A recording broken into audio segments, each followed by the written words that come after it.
बल वह धक्का या खींच होता है जो किसी वस्तु की गति में परिवर्तन कर देता है।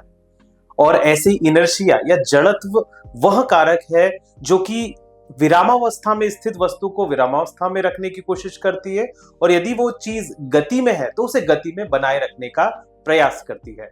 मतलब कि वो किसी भी अवस्था के परिवर्तन का विरोध करती है। नमस्कार, मेरा नाम है नीरज और आप सभी का स्वागत है फ्यूके एजुकेशन के इस यूट्यूब चैनल पे।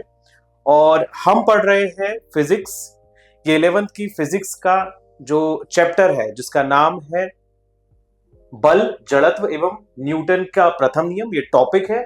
और हमारा जो चैप्टर नंबर 4 है गति के नियम, लॉज ऑफ मोशन। तो अभी हम और टाइम नहीं लेते हुए आज के इस टॉपिक को शुरू करते हैं।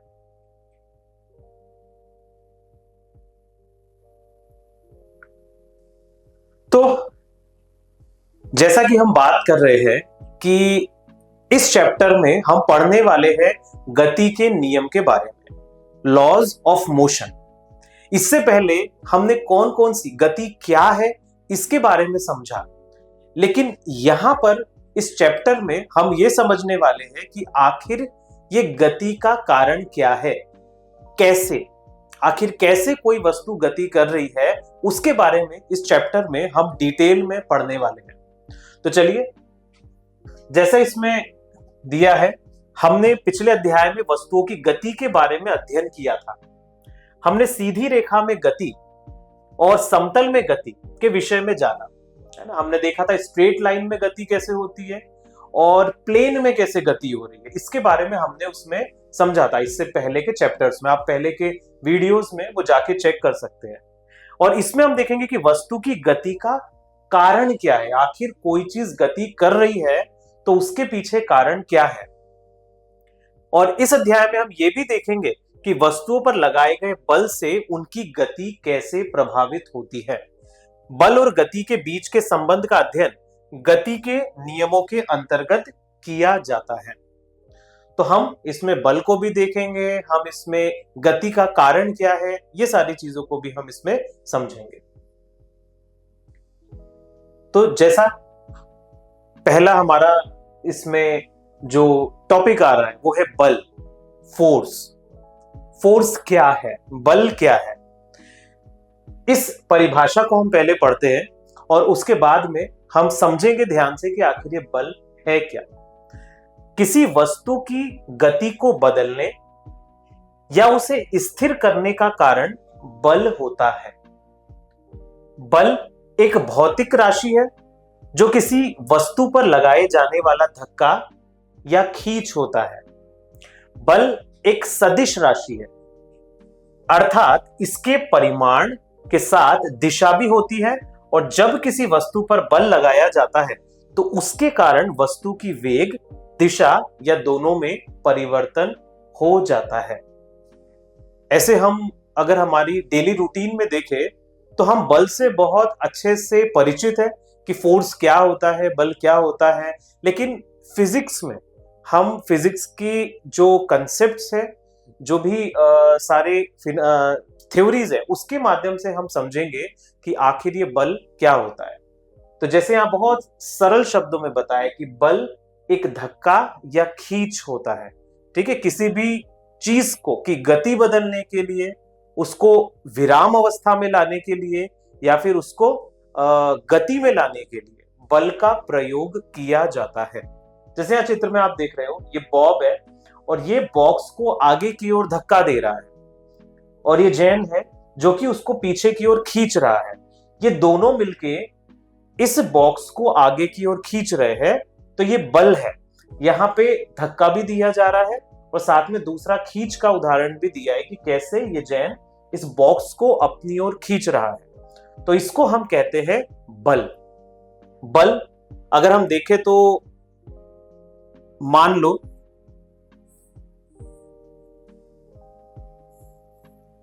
ये एक बॉक्स है और इस पे हम बल लगा रहे हैं यहाँ पे 5 न्यूटन का, और यहां पे लगा रहे हैं हम 5 न्यूटन का। तो बताइए, क्या ये बॉक्स कहीं मूव करेगा? 5 न्यूटन का बल हमने इस तरफ से लगाया, 5 न्यूटन का बल हमने इस तरफ से लगाया, दोनों तरफ से बराबर बल लगा रहे हैं, तो ये जो बॉक्स है ये अपनी जगह से हिलने वाला नहीं है। ठीक है, तो इस बल को हम एक तरीके से कह सकते हैं संतुलित बल।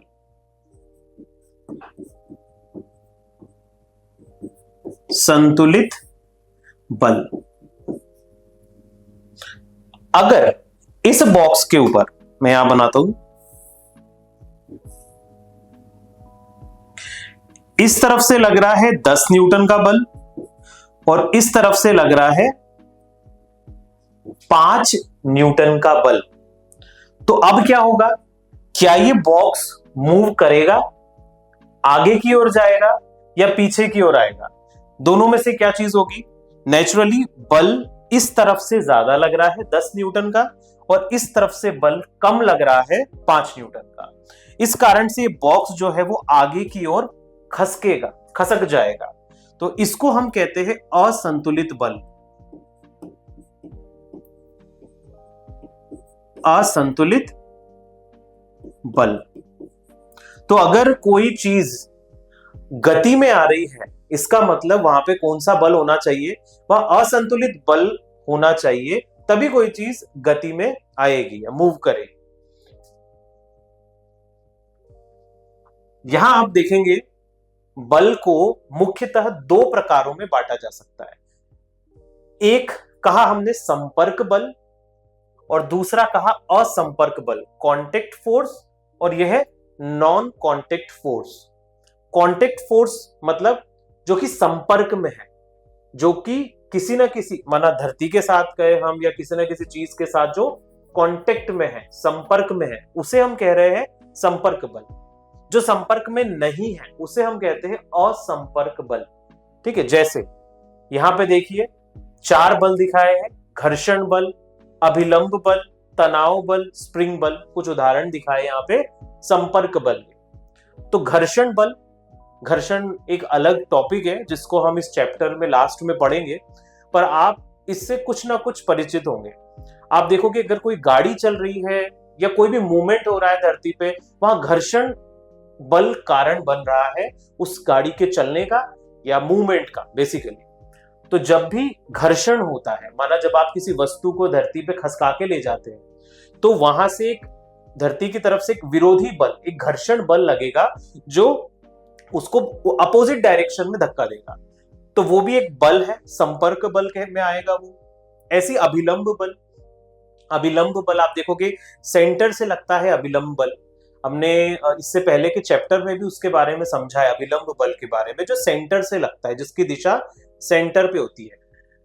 फिर तनाव बल। ठीक है, जैसे तनाव बल कौन सा होता है? मान लो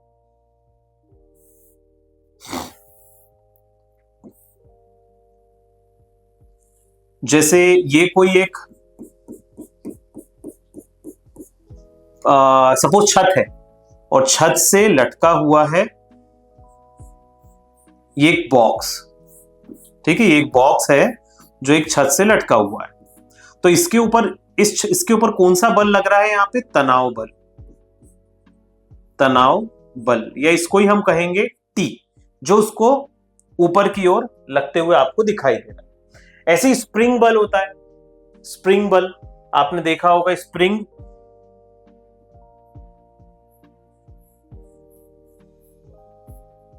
इसके कारण भी बल लगता है। तो ये सब कांटेक्ट फोर्सेस के अंदर में आते हैं, जिसको हम धीरे धीरे समझते हुए चलेंगे। दूसरा है असंपर्क बल, जो फिजिकली तो टच नहीं हो रहा है, लेकिन आप देखोगे जैसे गुरुत्वाकर्षण बल है, ग्रेविटेशनल फोर्स, जो कि धरती से हमको लगता है गुरुत्वीय बल, इसके बारे में हमने पहले भी पढ़ा है, ये गुरुत्वाकर्षण बल है। दूसरा विद्युत बल, इलेक्ट्रोस्टैटिक फोर्स, और तीसरा है चुंबकीय बल। चुंबक भी अपना एक बल लगाता है, लेकिन वो फिजिकल नहीं है। ठीक है, आप देखोगे चुंबकीय बल में मैग्नेटिक लाइन ऑफ फोर्सेस काम कर रही होती है, मैग्नेटिक फ्लक्स, चुंबकीय फ्लक्स वहां पे काम कर रहा होता है, चुंबकीय बल रेखाएं काम कर रही होती है, जिसके कारण कोई भी चीज उसकी ओर आकर्षित होती है या फिर उससे प्रतिकर्षित होती है। विद्युत बल भी हमने इससे पहले देखा है, और गुरुत्वाकर्षण बल, जिसके कारण ही हम धरती पे है या कुछ भी सामान होता है तो वो नीचे की ओर खिंचता है क्योंकि उसके ऊपर ग्रेविटेशनल फोर्स लग रहा होता है। देखा जाए, अच्छा इसके अलावा आपने और एक चीज देखी होगी, जैसे कोई अणु है, जैसे कोई परमाणु है, तो परमाणु जो होता है उसमें भी एक बल लग रहा होता है। ठीक है, मान लो ये जो परमाणु की रेडियस है ये होती है कुछ 10⁻⁻10 मीटर। ठीक है, और नाभिक जो होता है, नाभिक की होती है 10⁻⁻15। तो इस दुनिया में सबसे पावरफुल जो बल लग रहा है वो बल लग रहा होता है उस परमाणु के अंदर। परमाणु के अंदर सबसे पावरफुल बल लग रहा होता है, और उसके अंदर भी जो नाभिक है, नाभिक के अंदर सबसे ज्यादा पावर लग रही होती है। मानो छोटा सा परमाणु, और सबसे ज्यादा जो पावर लग रही है वो उस परमाणु के अंदर लग रही होती है। और अगर हम देखेंगे और इसकी जो परास है, इसकी जो रेंज है, रेडियस बहुत कम है, वो 10⁻⁻10 मीटर, और नाभिक की तो 10⁻⁻15 मीटर। मन आप सोच सकते हो कि 1 मीटर का 10⁻15वां हिस्सा। ठीक है, इतना ज्यादा छोटा होता है उसके अंदर का, और उतने एरिया में जो बल लगता है वो दुनिया का सबसे पावरफुल बल आप कह सकते हो उसको, वो नाभिकीय बल इसके अंदर लग रहा होता है। और जो दुनिया का सबसे बड़ा बल है जो चारों तरफ लग रहा है वो है गुरुत्वाकर्षण बल। ये इसकी परास ज्यादा है लेकिन ये बल कम लगता है। अगर आप देखोगे जो सूर्य के चारों ओर पृथ्वी घूम भी रही है तो वहां भी कारण जो होता है ना, ये हमारा ग्रेविटेशनल फोर्स होता है। तो इसके कारण भी जो बल लग रहा है, लेकिन उसकी रेंज तो बहुत ज्यादा है, लेकिन आप इसको कहोगे कि ये बहुत कमजोर है। ये जो बल है कौन सा हो जाएगा, ये कमजोर। और यहां जो नाभिक के अंदर लग रहा है ये होता है सबसे ज्यादा प्रभावी। सबसे ज्यादा प्रभावी ये बल होता है। ठीक है, और ये होता है सबसे कमजोर। लेकिन आप देखो पूरा नेचर कैसी बनी हुई है। आप इस नाभिकीय बल के माध्यम से जितने बड़े बड़े परमाणु बॉम्ब से जितने भी बॉम्ब्स बन रहे हैं, जिसके कारण लाखों लोग मारे जा सकते हैं या करोड़ों लोग मारे जा सकते हैं एक बॉम्ब के इफेक्ट से, उनके पीछे ये बल काम कर रहा होता है। ठीक है, और जो हर जगह अवेलेबल फोर्स है वो वीक होता है, उसकी इतनी स्ट्रॉन्ग है ना, उसका इतना वो प्रभावी नहीं होता है। तो सोचो अगर ये बल अगर इस तरीके से चारों ओर फैला हुआ होता तो कितना डेंजरस हो सकता था। तो खैर, ये सारे असंपर्क बल है आपके, गुरुत्वाकर्षण बल, विद्युत बल और चुंबकीय बल।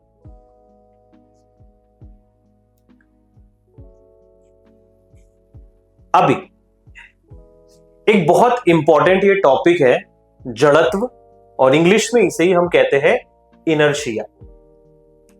क्या होता है इनर्शिया, पहले हम इसकी परिभाषा को देखते हैं। अगर आप इसकी परिभाषा को देखें तो जड़त्व किसी वस्तु की वह प्रवृत्ति है जिसके कारण वह अपनी वर्तमान स्थिति को बनाए रखना चाहती है।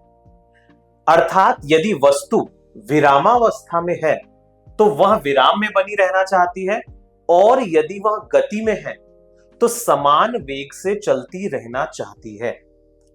जड़त्व या इनर्शिया, अगर कोई चीज विराम अवस्था में रखी हुई है तो वो विराम अवस्था में ही बने रहना चाहती है, और अगर कोई वस्तु गति में है तो वो गति में ही रहना चाहती है, वो विराम अवस्था में नहीं आना चाहती है। ये उस वस्तु की प्रवृत्ति है, ये उसका एक नेचर है कि विराम अवस्था में है तो विराम में ही रहना चाहती है, और गति में है तो वो गति में ही रहना चाहती है।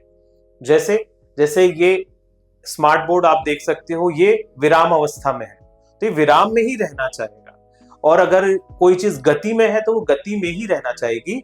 ये वस्तु की प्रवृत्ति है, ये बताया। अभी हम उसको एक एक एग्जाम्पल के साथ में समझते हुए चलेंगे। यहां पे 3 प्रकार की इनर्शिया या जड़त्व बताए गए, विराम जड़त्व, गति जड़त्व और दिशा जड़त्व। इंग्लिश में inertia of rest, inertia of motion, inertia of direction. एक एक को हम समझते चलते कि आखिर ये तीनों क्या है। सबसे पहले हम देखते हैं विराम जड़त्व।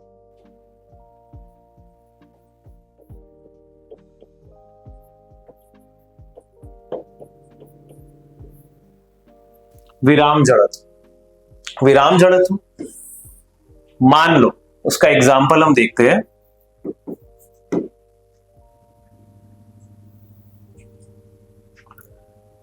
एक ग्लास है,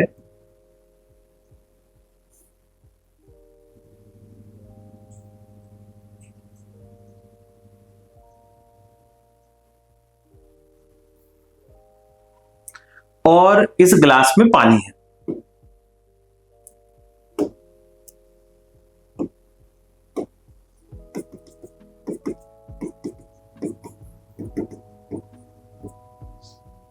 और इस ग्लास के ऊपर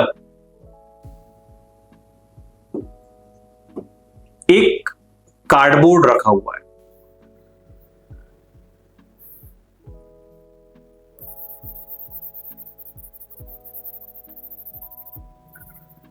एक ग्लास है और उस पानी से भरा हुआ, और उसके ऊपर एक कार्डबोर्ड खड्डा, एक कार्डबोर्ड का टुकड़ा उसके ऊपर रखा हुआ है, और उसके ऊपर रखा हुआ है एक कॉइन। उसके ऊपर रखा हुआ है एक कॉइन।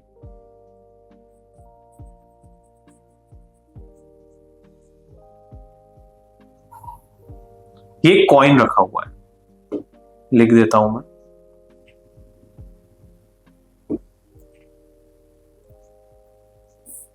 ये है ग्लास,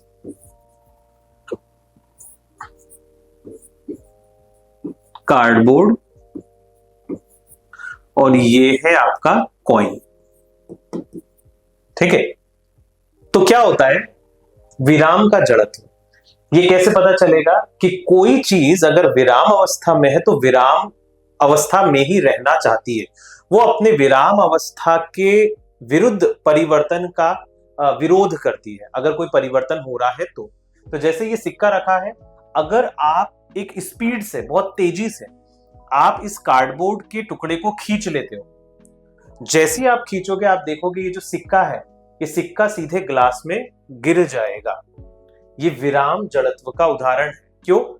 क्योंकि ये जो कार्ड है ये तो मोशन में आ गया, ये गति में आ गया, लेकिन इसके साथ जो सिक्का था वो अपनी विराम अवस्था में ही था, और वो अपनी विराम अवस्था में ही बना रहना चाहता था, क्योंकि ये लॉ ऑफ इनर्शिया है, क्योंकि ये जड़त्व का नियम होता है। तो ये सिक्का क्या होता है, वो अपनी अवस्था में रहता है और फिर वहां से नीचे पानी में गिर जाता है। इसे हम कहते हैं विराम का जड़त्व। दूसरा अगर आप देखो, दूसरा है गति का जड़त्व।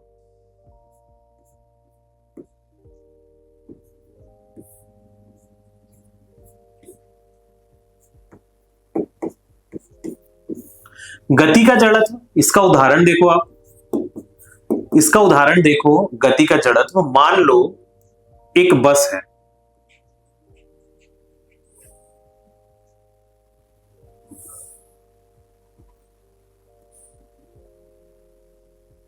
और वो बस के अंदर आप बैठे हुए हैं।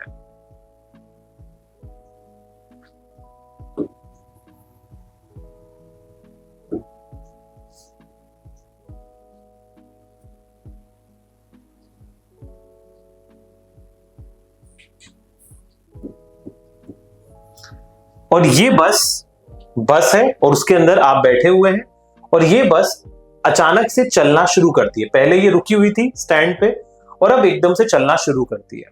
तो जैसे ही आगे की ओर चलना शुरू होती है तो आप देखेंगे कि बस तो आगे की ओर मूव कर जाती है, लेकिन जो उसके अंदर आप बैठे हुए हैं, आप पीछे की ओर, माना आपका जो ऊपर का हिस्सा है, पेट के ऊपर का पूरा हिस्सा, वो हिस्सा पीछे की ओर झुक जाता है।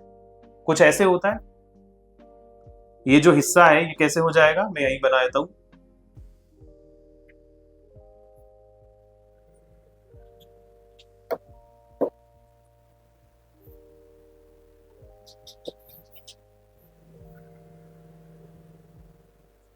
होता ही नहीं होता है, पीछे की ओर हो जाता है। और एक और चीज अगर आप देखो, अगर वो चलती हुई बस रुक जाती है,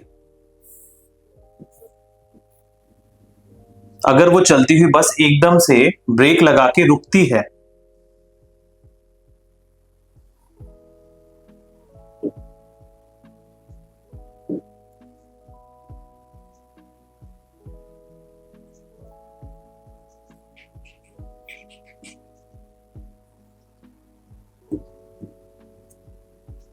अगर वो चलती हुई बस रुक जाती है तो जो हमारा ऊपर का हिस्सा होता है, पेट से ऊपर का हिस्सा, कमर से ऊपर का हिस्सा, वो आगे की ओर झुक जाता है। इसके पीछे कारण क्या है? इसके पीछे गति का जड़त्व। होता क्या है, पहले जब ये बस स्थिर थी, ठीक है, विरामावस्था में थी, ठीक है, लेकिन जैसी ये गति में आई तो अच्छा, इस बस से हमारा बॉडी का कौन सा हिस्सा जुड़ा हुआ है? वो हमारे पैर, हम बैठे हुए हैं, हमारे पैर जो है वो उससे टच है कमर के नीचे तक। तो अब ये जो हिस्सा हमारा जुड़ा हुआ है, ये तो बस के साथ जुड़ा है, लेकिन ये वाला जो हिस्सा है ये बस से कनेक्टेड नहीं है।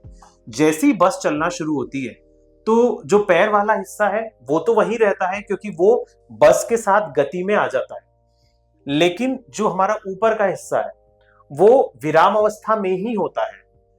जैसे ही बस चलना शुरू होती है तो वो हिस्सा अपनी स्थिति को चेंज नहीं करने देना चाहता है, वो उसी विराम अवस्था में रहने की कोशिश करता है। लेकिन फिर क्योंकि इसलिए वो क्या होता है, पीछे की ओर झुक जाता है, पीछे की ओर जाता है, क्योंकि वो अपनी अवस्था में परिवर्तन का विरोध करता है। लेकिन क्योंकि भी हमारी कमर पूरी की पूरी शरीर पैरों से जुड़ा हुआ है, तो उस कारण से सारी मांसपेशियां जुड़ी हुई है, तो वो फिर धीरे से वो भी गति में आ जाता है।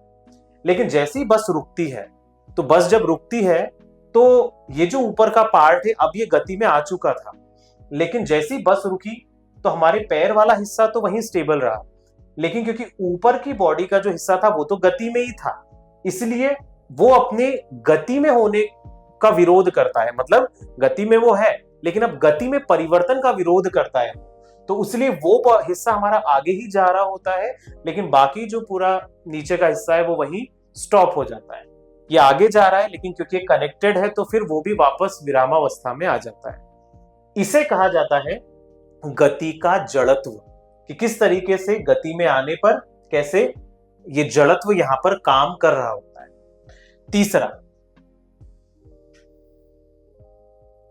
तीसरा जो जड़त्व हम देख रहे थे वो है दिशा का जड़त्व।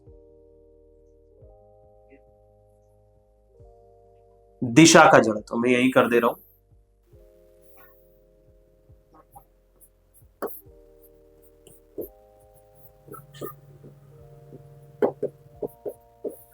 दिशा का जड़त्व, आप देखिए, अगर हम हाथ में एक एक पत्थर को हम रस्सी बांध देते हैं, और वो लंबी रस्सी लेते हैं हम और हाथ में उसे लेके ऐसे ऐसे घुमाते हैं, ठीक है, बहुत तेजी से हम उसको घुमा रहे हैं, और अगर एकदम से आप उसको रोकने की कोशिश करते हैं तो जिस दिशा में वो जा रहा होता है वो जो पत्थर है उसी दिशा में जाने की कोशिश करता है।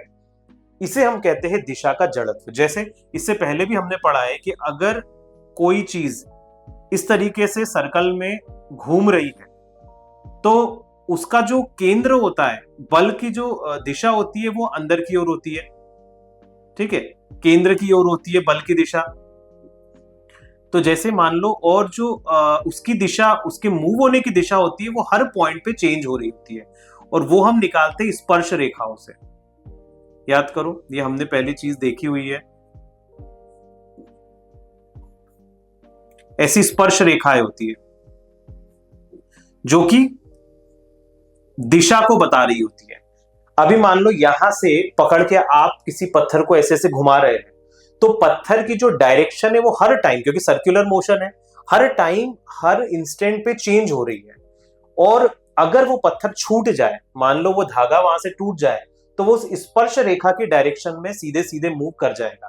माना यहाँ पे एक 90 का एंगल बनता है उसकी स्पर्श रेखा में, और ये जो यहाँ पे आपको लग रहा है इसके बीच में 90 का एंगल होता है। अगर ये टूट जाए तो पत्थर सीधे इस तरफ स्पर्श रेखा के को फॉलो करते हुए बाहर निकल जाएगा। तो इसको हम कहते हैं दिशा का जड़त्व, कि दिशा किस तरीके से अगर उसमें बदल रही होती है, और वो कैसे, अगर वो जिस दिशा में वो जा रहा है तो वो उसी दिशा में मूव कर जाएगा। इसे कहते हैं दिशा का जड़त्व।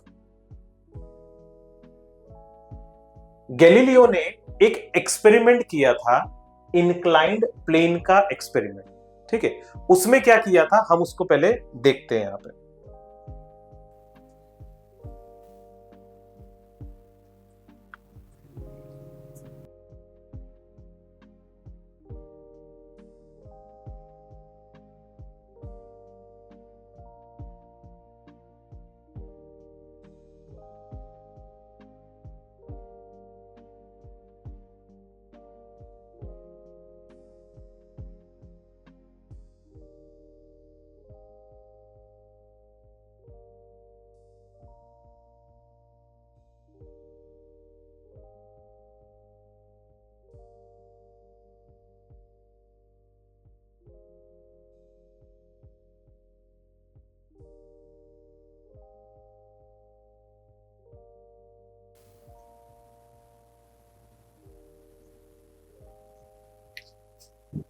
देखो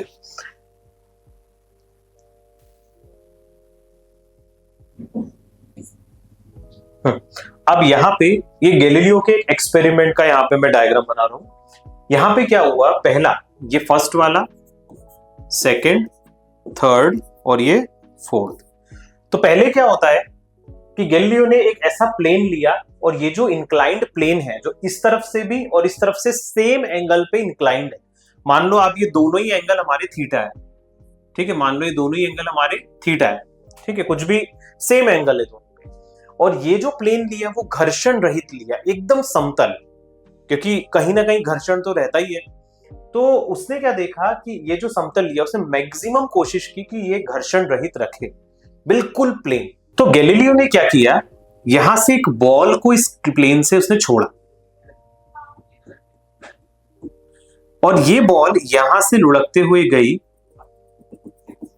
और दूसरे तरफ जो इंक्लाइंड सरफेस थी ये बिल्कुल उसी सेम हाइट तक गई जितनी हाइट पे उसे यहां से छोड़ा गया था। ये वहां से गई, यहां से छोड़ा गया और बिल्कुल सब जाते हुए ये उसने इस तरफ भी उतनी ही हाइट कवर की जितनी पे उसे यहां से छोड़ा गया था। फिर उसके बाद वो वापस ऐसे लुढ़क गई। सेकंड बार उसने क्या किया, ये जो इंक्लाइंड प्लेन था तो यहाँ पे एंगल में चेंज कर दिया, ये ज्यादा इंक्लाइंड था, अब इसको कम कर दिया। ये जो एंगल है ये आप देखोगे दोनों के एंगल अब सेम नहीं है, ये और ये इतना ही है, इसको हमने थोड़ा सा और ज्यादा झुका दिया है। तो यहां से जब बॉल छोड़ी गई, तो जब बॉल छोड़ी गई और जब वो यहां से गई तो जाते जाते उसने उतनी दूरी आगे की ओर ट्रेवल करने की कोशिश की कि वो इस हाइट को प्राप्त कर ले। भले उसको दूरी ज्यादा तय करने की जरूरत पड़ रही है, लेकिन वो चाह रहे हैं कि वो ये जो बॉल है वो यहां तक, इस हाइट तक पहुंच जाए, ये उन्होंने उसमें देखा। तो उसने उतनी दूरी तय की जितने पे ये हाइट थी, फिर उसने थोड़ा सा और इस प्लेन को झुका दिया, थोड़ा सा और नीचे कर दिया।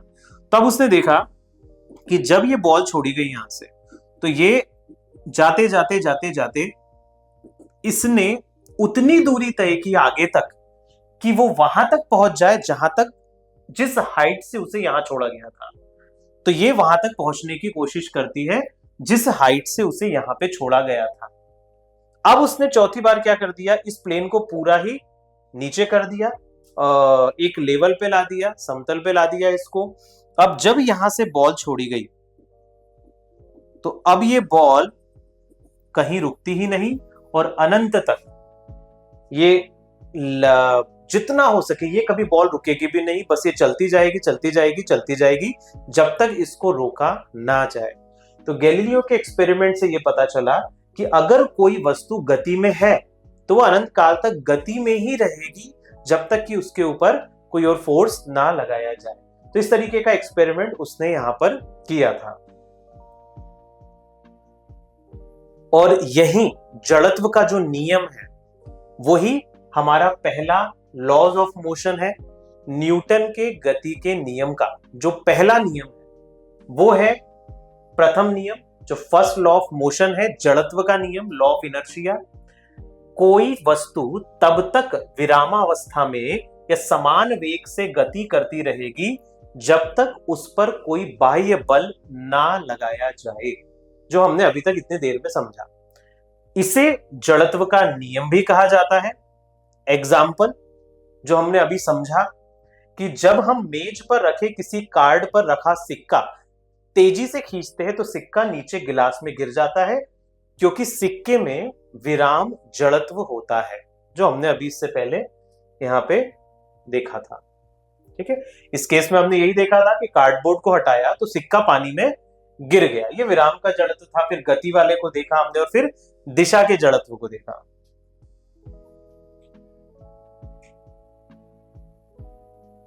एग्जाम्पल और आप प्रथम नियम का देख सकते हो कि कोई फुटबॉल रेस्ट पे है, वो रेस्ट पे ही रहेगी जब तक उस पे कोई फोर्स नहीं लगेगा। तो ये देखो यहां से इसको किक किया तो ये फोर्स में आ गई, सॉरी मना चलना शुरू कर दिया, इसने मूव करना शुरू कर दिया, है ना। आप देखो कोई भी चीज, कोई किताब एक टेबल पे रखी हुई है, कोई किताब एक टेबल पे रखी हुई है, तो वो टेबल पे ही रखी रहेगी जब तक कोई उसको उठाएगा नहीं या उस पर कोई एक्सटर्नल फोर्स नहीं लगेगा। तो विराम अवस्था की चीज विराम में ही रहेगी। जड़त्व आप देखो, जैसे जैसे ट्रेन है, ट्रेन की अगर हम इंजन की बात करें तो क्या होता है, वहां पे ट्रेन जब खड़ी है तो खड़ी है, वो खड़ी ही रहेगी। वो कब तक नहीं चलेगी? जब तक इंजन चला करके हम फोर्स ना लगाए, जब तक उस पर बल ना लगाए, तब तक वो चलना शुरू नहीं होगी। और वो रुकेगी भी तब जब उस पर बल लगाया जाता है, ब्रेक लगाए जाते हैं, कंट्रोल किया जाता है, फिर धीरे से इंजन को बंद किया जाता है, तब जाके वो जो ट्रेन है वो रुकती है। तो किसी भी चीज के चलने का या रुकने का जो कारण है वो बल होता है, ठीक है। और जैसा बताया, विराम अवस्था में विराम ही रहेगी, और अगर मूव कर रही है, गति में है, तो वो गति में ही रहेगी जब तक उस पर कोई बाय फोर्स ना लगाया जाए। ये आपके न्यूटन का प्रथम नियम है, ठीक है। तो इस टॉपिक में में हमने क्या क्या चीजें देखी कि बल क्या होता है, बल कितने प्रकार के होते हैं, जड़त्व क्या है, माना इनर्शिया क्या है, कितने तरीके के जड़त्व होते हैं, विराम का जड़त्व, गति का जड़त्व, दिशा का जड़त्व। फिर हमने देखा कि गैलीलियो का एक्सपेरिमेंट क्या था, ठीक है। और उसके बाद हमने वही जड़त्व के नियम को देखा कि न्यूटन के जो 3 नियम हैं लॉज ऑफ मोशन के, उसमें से जो पहला नियम है जड़त्व का नियम, वो क्या होता है, उसको हमने उसमें देखा। यानी सिंपल शब्दों में हम बात करें तो कोई भी वस्तु अपनी स्थिति को नहीं बदलती है जब तक उस पर कोई बल ना लगाया जाए। और यही बात बल, जड़त्व और न्यूटन का प्रथम नियम हमें समझाते हैं। सो ऐसी डीप कंसेप्ट्स को समझने के लिए आप आज ही प्ले स्टोर से क्यूके एजुकेशन की ऐप को डाउनलोड करें, और क्यूके एजुकेशन के इस यूट्यूब चैनल को लाइक, शेयर और सब्सक्राइब करना ना भूलें। Thank you so much.